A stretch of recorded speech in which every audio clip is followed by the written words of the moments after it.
ಆ ತಡೆ ಆಗೋದಕ್ಕೆ ಹಣ ಹೇಳೋದು ನಾವು ನಿಮ್ಮ ಮಾಧ್ಯಮದ ಮುಖಾಂತರ ತಿಳಿಸ್ತಿರೋದು ಏನಂತಂದ್ರೆ ಆ ಒಂದು ಯಾರು ವಿಡಿಯೋ ತುಣುಕಿ ಯಾರು ಹಾಕಿರ್ತಾರೋ ಕೂಡಲೇ ಅವನ್ನ ಬಂಧಿಸ್ಬೇಕು. ಅವನು ಬಂದ್ಬಿಟ್ಟು ಮಾಧ್ಯಮದ ಮುಂದೆ ಬಂದ್ಬಿಟ್ಟು ಕ್ಷಮೆ ಕೇಳ್ಬೇಕು.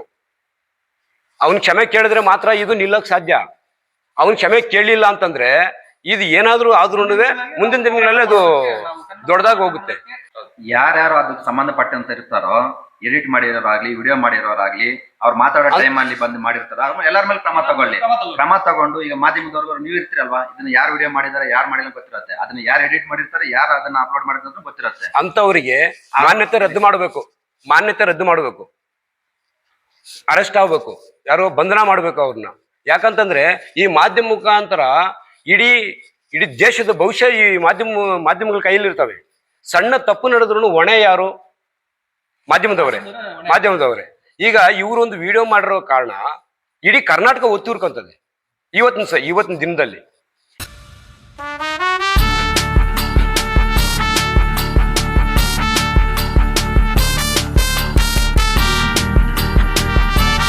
ಜೈ ಕರ್ನಾಟಕ ಎಲ್ಲರಿಗೂ. ಮೊದಲನೇದಾಗಿ ಏನಪ್ಪ ಇವತ್ತು ಎಲ್ಲರೂ ಮಾಧ್ಯಮದವ್ರು ಕರೆದಿರೋದಂದ್ರೆ, ನಮ್ಮದು ಕನ್ನಡ ಜಾಗೃತಿ ವೇದಿಕೆ ಕೆಜಿಎಫ್ ತಾಲೂಕು ಅಧ್ಯಕ್ಷರಾಗಿ ನಾವು ಕೆಲಸ ಮಾಡ್ತಾ ಇದ್ದೀನಿ. ಇದರಲ್ಲಿ ಮಾಧ್ಯಮದಲ್ಲಿ ಒಂದು ವಿಡಿಯೋ ಬರುತ್ತೆ. ಆ ವಿಡಿಯೋದಲ್ಲಿ ಹೆಂಗಿರತ್ತೆ ಅಂದ್ರೆ, ನಮ್ಮ ತಮಿಳಿಗರು ಕನ್ನಡಿಗರು ಬೇರೆಗಿಲ್ಲ, ಈಗ ನಾವು ಎಲ್ಲರೂ ಅಣ್ಣ ತಮ್ಮಂದ್ರಾಗಿ ಬದುಕ್ತಾ ಇದೀವಿ. ನಮ್ಮಲ್ಲಿ ಕಿಚ್ಚು ಎಬ್ಸೋ ತರ ಒಂದು ವಿಡಿಯೋ ವೈರಲ್ ಆಗ್ಬಿಟ್ಟಿದೆ. ಅದು ಎಲ್ಲಿ ಗಂಟ ಹೋಗಿದೆ ಅಂದ್ರೆ ಇಡೀ ರಾಜ್ಯದಂತ ಹೋಗಿದೆ. ಆ ವಿಡಿಯೋನ ನೋಡಿ ಈಗ ನಮ್ಗೆ ಏನಾಗ್ತದೆ, ಮೊನ್ನೆ ಒಂದು ಬಿಟ್ಟಿದ್ವಿ. ಹೆಂಗೆ ಅಂದ್ರೆ, ಇಲ್ಲಿ ಈ ತರ ಇದೆಯಾ, ನಮ್ಮ ಕೆಜಿಎಫ್ ಅಲ್ಲಿ ಈ ತರ ನಡೀತಿದ್ಯಾ, ಮುಂದಿನ ದಿವಸಗಳಲ್ಲಿ ಏನಾಗುತ್ತೋ ಅನ್ನೋ ಭಯ ಉಡಿಸ್ತಾ ಇದ್ದಾರೆ. ಅದಕ್ಕೆ ಆ ವಿಡಿಯೋ ಯಾರು ಜಾಲತಾಣದಲ್ಲಿ ಹಾಕಿದ್ದಾರೋ ಅವ್ರ ಮೇಲೆ ಕ್ರಮ ತಗೊಳ್ಬೇಕು. ಇನ್ನೊಂದು ಏನು ಅಂದ್ರೆ, ಇಲ್ಲಿ ಅವ್ರ ವಿಷಯ ಏನಂತ ಹೇಳ್ತಾ ಇದ್ದಾರೆ, ಅವ್ರ ವಿಡಿಯೋ ಬಂದಿರೋ ಪ್ರಕಾರ ನಿಮ್ಮ ಮನೆ ಮೇಲೆ ಬರ್ಕೊಳ್ಳಿ, ನಿಮ್ಮ ಬಸ್ ಮೇಲೆ ಬರೀರಿ, ಅಂಗಡಿ ಮುಂಗಡಿಗಳ ಮೇಲೆ ಬರೀರಿ, ಬಾವುಟ ನೆಟ್ಟಿ, ಅದಕ್ಕೆ ನಾವು ಕನ್ನಡ ಮಿನಿಸ್ಟರ್ನ ಕರ್ಕೊಂಡ್ ಬರ್ತೀವಿ ಅಂತ ಅದು ಫುಲ್ ವಿಡಿಯೋ 4 ನಿಮಿಷ ಮಾಡಿದ್ದಾರೆ. ಆದ್ರೆ ಅವ್ರ ಹೇಳಿಕೆ ಕೊಡೋ ಪ್ರಕಾರ ನೋಡಿದರೆ 45 ನಿಮಿಷ ವಿಡಿಯೋ ಇದೆ. 45 ನಿಮಿಷ ವಿಡಿಯೋ ಇರುವಾಗ 4 ನಿಮಿಷ ವಿಡಿಯೋ ಮಾತ್ರ ಹೆಂಗೆ ಬಂತು ಅನ್ನೋದು ನಮ್ಮ ಇದು. ಇದ್ದಿದ್ರೆ ಇರ್ಲಿ, ನಮ್ಗೆ ಮನ ನೊಂದಿದ್ದೀವಿ ನಾವೀಗ. ಆ 4 ನಿಮಿಷ ವಿಡಿಯೋಗೆ ತುಂಬಾ ಮನ ನೊಂದ್ಬಿಟ್ಟಿದೀವಿ. ಈಗ ಏನಂದ್ರೆ, ಕನ್ನಡಕ್ಕೆ ಈ ತರ ಧಕ್ಕೆ ತಂದ್ಬಿಟ್ಟಿದ್ರಲ್ಲ ಅನ್ನೋದು ನಮ್ಗೆ ಬೇಸರ ಆಗ್ಬಿಟ್ಟಿದೆ. ಅದ್ರ ಮೇಲೆ ಕ್ರಮ ತಗೊಳ್ಳೇಬೇಕು ಅಂತ ನಾವು ಈಗ ಬಂದಿದ್ದೀವಿ. ಮುಂದೆ ಅವ್ರು ಸಾರ್ ಏನ್ ಹೇಳ್ತಾರೆ ಅದನ್ನ ನೋಡ್ಕೊಂಡು ಮುಂದೆ ಮಾತಾಡ್ತೀವಿ. ಸರ್, ವಿಜಯ ಕರ್ನಾಟಕ ರಕ್ಷಣಾ ವೇದಿಕೆ ಕೆಜಿಎಫ್ ತಾಲೂಕು ಅಧ್ಯಕ್ಷರಾಗಿ ಕೆಜಿಎಫ್ ಅಲ್ಲಿ ಇದ್ದೀವಿ. ನಮಗೆ ಮನನೊಂದಿರೋದು ಏನಂತಂದ್ರೆ, ಮೊನ್ನೆ ಒಂದು ವಿಡಿಯೋ ವೈರಲ್ ಆಗುತ್ತೆ. ಆ ವಿಡಿಯೋ ಯಾವ ರೀತಿ ಇದೆ ಅಂತಂದ್ರೆ, ನಾವು ಇಲ್ಲಿ ಕೆಜಿಎಫ್ ಅಲ್ಲಿ ಅಣ್ಣ ತಮ್ಮಂದಿರ ತರ ಇದ್ದೀವಿ, ಕನ್ನಡಿಗರು ತಮಿಳಿಗರು. ಅದು ತಮಿಳಿಗರಿಗೆ ಪ್ರಚೋದನೆ ನೀಡುವಂತ ಒಂದು ವಿಡಿಯೋ ಆಗಿರುತ್ತೆ. ಹಾಗಾಗಿ ಅವರು ಆ ವಿಡಿಯೋನ ಯಾರು ವೈರಲ್ ಮಾಡಿದ್ದಾರೆ ಅವ್ರನ್ನ ಕೂಡಲೇ ಬಂಧಿಸಬೇಕು. ಹಾಗೆ ಇಡೀ ಕರ್ನಾಟಕದಾದ್ಯಂತ ಎಲ್ಲ ನಮ್ಮ ರಾಜ್ಯದ ಅಧ್ಯಕ್ಷರುಗಳೆಲ್ಲರೂ, ಕನ್ನಡ ಪರ ರಾಜ್ಯಾಧ್ಯಕ್ಷರುಗಳು ಎಲ್ಲರೂ ಇದ್ರ ಬಗ್ಗೆ ಒಂಚೂರು ಬೆಂಕಿ ಹರಿತಾ ಇದ್ದಾರೆ ಅವರು. ಯಾಕಂದ್ರೆ ಯಾಕೆ ಮಾಡಿದ್ರು ಇವರು ಅಂತ. ಯಾಕಂದ್ರೆ ಇಲ್ಲಿ ನಾವು ಎಲ್ಲ ಅಣ್ಣ ತಮ್ಮಂದಿ ತರ ಇರುವಾಗ ಈ ಕೆಜಿಎಫ್ನಲ್ಲಿ ಕನ್ನಡಿಗರಿದ್ದಾರೆ, ತೆಲುಗಿನವರಿದ್ದಾರೆ, ತಮಿಳ್ನವರಿದ್ದಾರೆ. ಎಲ್ಲರೂ ಇವರು ಒಂದಾಗಿರೋದ್ರಿಂದ ಇವ್ರನ್ನ ಹೊಡಿಬೇಕು ಅನ್ನೋ ಉದ್ದೇಶದಿಂದ ಈ ಒಂದು ವಿಡಿಯೋ ಮಾಡಿರ್ತಾರೆ. ಹಾಗಾಗಿ ಅವ್ರನ್ನ ಕೂಡಲೇ ಬಂಧಿಸಿ ಅವರು ಕ್ಷಮಾಪಣೆ ಕೇಳಬೇಕಾಗಿ ಈ ಮಾಧ್ಯಮದ ಮುಖಾಂತರ ಎಲ್ರಿಗೂ ತಿಳಿಸ್ತಾ ಇದ್ದೀನಿ. ಜೈ. ಆ ವಿಡಿಯೋ ವೈರಲ್ ಮಾಡಿರ್ತಾರಲ್ಲ, ಈಗ ಇದು ವಲಲ್ ಮುನ್ಸ್ವಾಮಿ ಸರ್ ಮಾಡಿರೋದು ಅಂತ ಹೇಳಿದ್ರು. ಅಂದ್ರೆ ಇದು 4 ನಿಮಿಷ ವಿಡಿಯೋ ಇರೋದು. ಅದು ಒರಿಜಿನಲ್ ವಿಡಿಯೋ ಬಂದ್ಬಿಟ್ಟು 49 ನಿಮಿಷ ವಿಡಿಯೋ. ಅದರಲ್ಲಿ ಅವ್ರು ಏನ್ ಹೇಳಿರ್ತಾರೆ ಅಂದ್ರೆ, ವಲಲ್ ಮುನ್ಸ್ವಾಮಿ ಸರ್ ಏನ್ ಹೇಳಿರ್ತಾರೆ ಅಂದ್ರೆ, ನೀವು ಕನ್ನಡ ಪದವನ್ನ ದಪ್ಪದಾಗ ಹಾಕೊಳ್ಳಿ, ತಮಿಳ್ನ ಚಿಕ್ಕದಾಗ ಹಾಕೊಳ್ಳಿ, ಯಾರು ನಿಮ್ಮನ್ನ ಬೇಡ ಅಂತ ಹೇಳಲ್ಲ, ನಿಮ್ಮ ಮನೆ ಮೇಲೆ ಬರ್ಕೊಳ್ರಿ, ಬಸ್ ಮೇಲೆ ಬರ್ಕೊಳ್ರಿ ಎಲ್ಲ ಹೇಳಿದ್ದಾರೆ, ಆ ವಿಡಿಯೋದಲ್ಲಿ ಹೇಳಿದ್ದಾರೆ. ಆದರೆ ಆ ವಿಡಿಯೋನ ತಿರುಚಿ ಅವ್ರಿಗೆ ಅವಮಾನ ಮಾಡೋ ರೀತಿ ಇದೆ.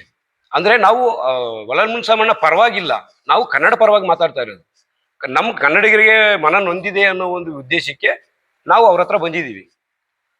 ಸರ್ ಈ ತರ ಇದೆ, ಆ ವಿಡಿಯೋ ನೀವೇ ಮಾಡಿರೋದ ಹೆಂಗೆ ಅಂತಂದ್ರೆ, ಇಲ್ಲ ಒರಿಜಿನಲ್ ವಿಡಿಯೋ ತೋರಿಸಿದ್ರು. ಆ ಒರಿಜಿನಲ್ ವಿಡಿಯೋದಲ್ಲಿ ಯಾವ ರೀತಿ ಇದೆ ಅಂತಂದ್ರೆ, ಅವರು ಕನ್ನಡ ಫಸ್ಟ್ ಬಳಕೆ ಮಾಡಿ ಆಮೇಲೆ ತಮಿಳ್ ಬಳಕೆ ಮಾಡಿ ಅಂತ ಆ ಪದವನ್ನ ನಾವು ಆ ವಿಡಿಯೋದಲ್ಲಿ ನೋಡಿದೀವಿ. ಹಾಗಾಗಿ ಆ ವಿಡಿಯೋನ ತಿರುಚಿ ಯಾರು ಅದನ್ನ ಪ್ರದರ್ಶನ ಬಿಟ್ಟಿರ್ತಾರೋ ಅವರ ಬಗ್ಗೆ ಕ್ರಮ ಕೈಗೊಳ್ಳಬೇಕು ಅಂತ ಈ ಮಾಧ್ಯಮದ ಮೂಲಕ ನಮ್ಮಲ್ಲಿ ತಿಳಿಸ್ತಿದ್ವಿ. ಡಿ ಸಿ ಅವರಿಗಿಲ್ಲ, ಆಗ್ಲೇ ಇವರು ಮುನ್ಸಮಣ್ಣವರು KGF SP ಕೊಟ್ಟಿದ್ದಾರಂತೆ, ವಿಷಯ ನಮ್ಗೆ ತಿಳಿಸಿದ್ರು. ನಾವು ಇನ್ನ DC ಕಡೆ ಹೋಗಿಲ್ಲ. ಈಗ ಒಳ್ಳಲ್ ಮುನ್ಸಮಣ್ಣವರು ಏನು ತಗೊಂತಾರೆ ನಿರ್ಧಾರ, ಅದ್ರ ಮೇಲೆ ನಾವು ಮುಂದಿನ ಕ್ರಮ ತಗೊಳ್ತೀವಿ. ಈಗ ಅವರು ಆ ವಿಡಿಯೋ ಯಾರು ಹರ್ಬಿಟ್ಟಿದ್ದಾರೆ ಅವ್ರನ್ನ ಬಂಧಿಸ್ತಾರೋ ಇಲ್ಲ ಅವ್ರ ಕಡೆಯಿಂದ ಕ್ಷಮಾಪಣೆ ಹೇಳಿಸ್ತಾರೋ, ಯಾಕಂದ್ರೆ ಇದು ರಾಜ್ಯಾದ್ಯಂತ, ಇದು ರಾಜ್ಯಕ್ಕೆ ಸಂಬಂಧಪಟ್ಟ ವಿಚಾರ. ಹಾಗಾಗಿ ಅವ್ರನ್ನ ಬಂಧಿಸ್ಬಿಟ್ಟು ಅವ್ರ ಹತ್ರ ಕ್ಷಮೆ ಕೇಳಿಸ್ಲೇಬೇಕು. ಆಗ ಆ ವಿಷಯ ಇವ್ರು ಯಾರು ಒಳಲ್ ಮುನ್ಸಮಣ್ಣ ಮಾಡಿಸ್ತಾರೋ ಮಾಡಲ್ವೋ ಅದು ಅವ್ರಿಗೆ ಬಿಟ್ಟಿದ್ದು. ಅವ್ರು ಮಾಡಿಲ್ಲ ಅಂತಂದ್ರೆ ಮುಂದೆ DC ಕಡೆ ಹೋಗೋದು, ಮುಂದೆ ಮೇಲಕ್ಕೆ ಹೋಗೋದು, ಅದ್ರ ಬಗ್ಗೆ ಮುಂದೆ ತಿಳಿಸ್ಕೊಡ್ತೀವಿ. ಒರಿಜಿನಲ್ ವಿಡಿಯೋ ನೋಡಿದೀವಿ ಸರ್. ಅದರಲ್ಲಿ ಎಡಿಟ್ ಮಾಡಿದ್ದಾರೆ ಅಂದ್ರೆ ಎಡಿಟ್ ಮಾಡಿದ್ರು. 20 ನಿಮಿಷ ವಿಡಿಯೋ ಬಿಟ್ಟಿದ್ದಾರೆ, ಒಂದು ಚಾನಲ್ ಅಲ್ಲಿ ಬಿಟ್ಟಿದ್ದಾರೆ. ಅದನ್ನ ಡೌನ್ಲೋಡ್ ಮಾಡಿ ಎಡಿಟ್ ಮಾಡಿದಾರೆ. ಬಿಟ್ಟಿರೋರ್ ಮೇಲೆ ಇಲ್ಲ, ಎಡಿಟ್ ಮಾಡಿದ ಮೇಲೆ ತಪ್ಪಿಲ್ಲ. ಅಂತವ್ರ ಮೇಲೆ ಕ್ರಮ ತಗೋಬೇಕು. ಅಂತವ್ರ ಮೇಲೆ ಕ್ರಮ ತಗೋಬೇಕು. ಮಾಧ್ಯಮದವರು 20 ನಿಮಿಷ ನಾನು ವಿಡಿಯೋ ಅಪ್ಲೋಡ್ ಮಾಡ್ತೀನಿ, ನನ್ನ ವಿಡಿಯೋನ ಡೌನ್ಲೋಡ್ ಮಾಡ್ಬೇಕು, ಎಡಿಟ್ ಮಾಡಿ ಅದು ಬೇರೆ ಕ್ರಿಟಿಕಲ್ ಮಾಡ್ತಾರಲ್ಲ ಅವ್ರ ಮೇಲೆ ಕ್ರಮ ತಗೋಬೇಕು. ಹಿಂಗೆ ಅವ್ರ ಮೇಲೆ ಕ್ರಮ ತಗೋಬೇಕು ಸರ್. ಈಗ ಇವರು ಯಾರು ಮುನ್ಸಮಣ್ಣವ್ರು ಏನಾದ್ರು ಅದ್ರ ಬಗ್ಗೆ ಅವ್ರೇನು ಮಾತಾಡಿಲ್ಲ ಅಂತಂದ್ರೆ ಅದೇನಾಗುತ್ತೆ, ಯಾವುದೋ ಒಂದು ಮೂಲೆಯಲ್ಲಿ ಏನಾದ್ರು ಆದ್ರೂ ಇಡೀ ಕರ್ನಾಟಕ ತಿರ್ಕೋತದೆ. ಈಗಲೇ ಆಲ್ರೆಡಿ ಆ ಅತ್ತಿಬೆಲೆ ಗೇಟಲ್ಲಿ ಬಂದ್ಬಿಟ್ಟು ತಮಿಳ್ ಗಾಡಿಗಳು ಬರಬಾರ್ದು, ಕರ್ನಾಟಕ ಗಾಡಿಗಳು ಬರಬಾರ್ದು, ಬಾವುಟ ಕಟ್ಟಬಾರ್ದು ಅಂತ ಹೊಡೆದಾಡ್ತಾ ಇದ್ದಾರೆ. ಆ ವಿಚಾರದಲ್ಲಿ ಒಂದು ವಿಚಾರದಲ್ಲಿ ನಮ್ಮ ರಾಜ್ಕುಮಾರ್ ಆಗಿದ್ರೆ ಕನ್ನಡ ನಾಡು ಚಿನ್ನದ ಬೀಡು ಅಂತೇಳಿ ಆ ಹೆಸರನ್ನ ನಾವು ಕಳಿಸ್ಕೊಳ್ಳೋದು ಬೇಕಾಗಿಲ್ಲ. ಯಾಕೆ ಬೇಕು? ಆ ಒಂದು ಕನ್ನಡ ಪದಕ ಅದನ್ನ ಅಳವಡಿಸಿ ಅದನ್ನ ಎಡಿಟ್ ಮಾಡಿದಾರನ್ನ ಅವ್ರ ಬಗ್ಗೆ ಕ್ರಮ ತಗೋಬೇಕಂತೇಳಿ ನಮ್ಮ ರಕ್ಷಣಾ ವೇದಿಕೆ ನಾವು ನಿಮ್ದು ಕೂಡ ಒಂದು 20 ನಿಮಿಷ ರೆಕಾರ್ಡ್ ಆಗುತ್ತೆ, ನಾವು ಅಪ್ಲೋಡ್ ಮಾಡ್ತೀವಿ. ಪುನಃ ಬೇಕಾಗಿರೋ ಬೇರೆಯವ್ರು ಏನ್ ಮಾಡ್ತಾರೆ, ಸೋಷಿಯಲ್ ಮೀಡಿಯಾವರು ಇದನ್ನ ತಪ್ಪು ದಾರಿಯಲ್ಲಿ ತೋರಿಸ್ಬೇಕು. ನಾವು ಡೌನ್ಲೋಡ್ ಮಾಡ್ತಾರಲ್ವಾ, ಈಗ ವಿಡಿಯೋ ಎಲ್ಲಾರು ಮಾಡ್ತೀವಿ, ನಮ್ಮ ಮೇಲೆ ಬರೋದು ನಾವು ಕರೆಕ್ಟ್ ಹಾಕಿದೀವಿ. ಯಾರು ಡೌನ್ಲೋಡ್ ಮಾಡಿ ಎಡಿಟ್ ಮಾಡಿ ಅದನ್ನ ತಮಿಳವ್ರಿಗೆ ಕನ್ನಡ ಗಲಾಟೆ ಮಾಡ್ತಾರೆ ಅಂತ ಅವ್ರ ಮೇಲೆ ಕ್ರಮ ತಗೋಬೇಕು. ಈಗ ಎಡಿಟ್ ಮಾಡಿರೋದು ಗೊತ್ತಾಗುತ್ತಲ್ಲ ಸರ್. ಈಗ ನೀವು ಮಾಡಿದೀರಾ, ನೀವು ವಿಡಿಯೋನ ಅಪ್ಲೋಡ್ ಮಾಡ್ತೀರಾ, ನೀವು ಬಿಡುಗಡೆ ಮಾಡ್ತೀರಾ. ನೀವು ಬಿಡುಗಡೆ ಮಾಡಿದ ವಿಡಿಯೋ ನಿಮ್ಮ ಹತ್ರ ಒರಿಜಿನಲ್ ಇರುತ್ತೆ. ಈಗ ಇವು ಪಕ್ಕದಲ್ಲಿರೋರು ಅದನ್ನ ತಿರ್ಚಿರ್ತಾರೆ. ತಿರ್ಚಿರುವಾಗ ಯಾರು ತಿರ್ಚಿದಾರೆ ಅನ್ನೋದು ಗೊತ್ತಾಗುತ್ತಲ್ಲ, ಗೊತ್ತಾಗುತ್ತಲ್ಲ. ಅಂತವ್ರನ್ನ ಬಂಧಿಸ್ಬೇಕಲ್ಲ. ಯಾಕೆ ಪ್ರಚೋದನೆ ಭಾಷಣ ವಿಡಿಯೋಗಳು ಯಾಕೆ ಅಪ್ಲೋಡ್ ಮಾಡ್ಬೇಕು? ಯಾಕೆ ಇವಾಗ ಅಣ್ಣ ತಮ್ಮ ತರ ಇರೋದು ಯಾರಿಗೂ ಇಷ್ಟ ಇಲ್ವಾ? ಕನ್ನಡ ಯಾಕೆ ಇರಬಾರ್ದ? ಕನ್ನಡ ಆಡೋ ಚೆನ್ನಾಗಿಲ್ವಾ, ಮಾತಾಡೋಕ್ ಚೆನ್ನಾಗಿಲ್ವಾ? ಏನಾಗಿದೆ ಕನ್ನಡಕ್ಕೆ? ನವಂಬರ್ ಫಸ್ಟ್ ಆದ್ರೆ ದೊಡ್ಡ ಹಬ್ಬ ಮಾಡ್ತೀವಿ. KGF ಇದುವರೆಗೂ ಯಾರು ಮಾಡಿಲ್ಲ ಸರ್. ನಮ್ಮ KGF ಗಡಿಭಾಗದಲ್ಲಿ ಆಗಿದೆ. ಆ ರೀತಿ ನಮ್ಮ ಕರ್ನಾಟಕದಲ್ಲಿ ನಮ್ಮ ಕೋಲಾರದ ಚಿನ್ನದ ನಾಡು ಅಂತ KGF ಅಲ್ಲಿ ಹೆಸರು ಇಡೀ ನಮ್ಮ ದೇಶ ಏನಂತ ಹೋಗ್ಲಿಕ್ಕೆ KGF. ಆ KGF ಅಲ್ಲಿ ಕನ್ನಡಕ್ಕೆ ಆದ್ಯತೆ ಇದೆ, ತುಂಬಾನೇ ಇದೆ.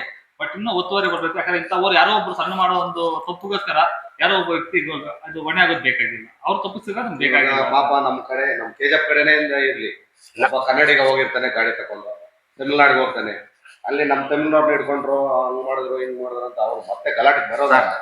ನಮ್ಮ ಬೇಡಿಕೆ ಒಂದೇ ಅಣ್ಣ, ಆ ಒಂದು ವಿಚಾರ ಯಾರು ಒಳಲ್ ಮುನ್ಸಮಣ್ಣ ಇದಾರಲ್ಲ, ಆ ಒಂದು ವಿಚಾರ ಆ ಹೆಣ್ಣು ವಹಿಸ್ತೀವಿ. ಅವ್ರು ಏನ್ ಮಾಡ್ತಾರೆ ಅಂತ. ಯಾಕಂದ್ರೆ ಅವ್ರ ಕಡೆಯಿಂದ ತಾನೇ ಅದು ಆಗಿರೋದು. ಅವ್ರು ಅದನ್ನ ನಿಲ್ಸ್ಬಿಟ್ಟು ಅವ್ರು ನಿಲ್ಸಿಲ್ಲ ಅಂದ್ರೆ ಅದ್ರ ಮುಂದಿನ ವಿಚಾರ ಮಾತಾಡೋಣ. ಇಷ್ಟು ಮಾತ್ರ ಹೇಳ್ತೀನಿ.